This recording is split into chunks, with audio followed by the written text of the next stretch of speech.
Assalamualaikum warahmatullahi wabarakatuh. Bismillah. So ngayon mga kalodi, magluluto tayo ng chicken curry. So ayan mga kalods. So yung ating mga sangkap, gigisa na natin yan. So meron tayong bell pepper, ginger, onion at saka garlic, saka chili.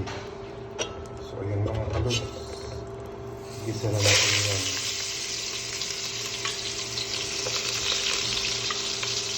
So ilalabas lang natin yung aroma ng ating garlic at ginger.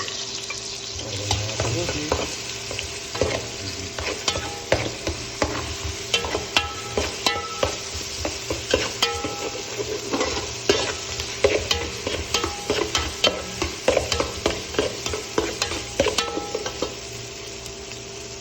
Medyo malakas yung ating apoy. So, hinaan natin mga kalod.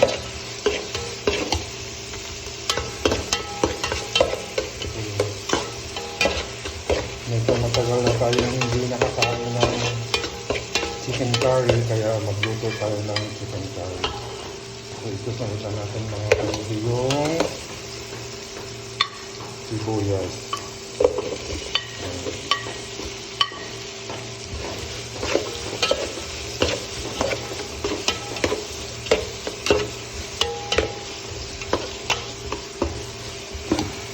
Isakay lang natin yung sibuyas hanggang sa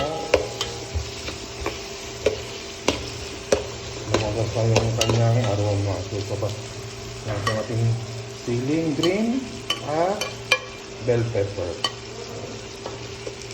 So kailangan natin igisa para yung chicken curry natin hindi madaling makanis mga kalod.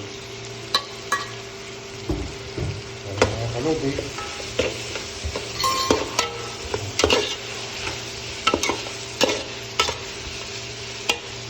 So, masarap na naman ang ating pagkain po ito mga kalod. Ayan mga kalod, sintayin na natin.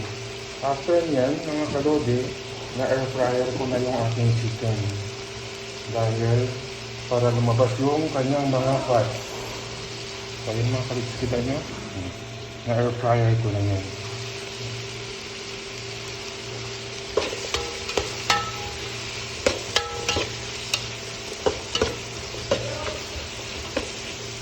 Ayan mga kalodi, dahil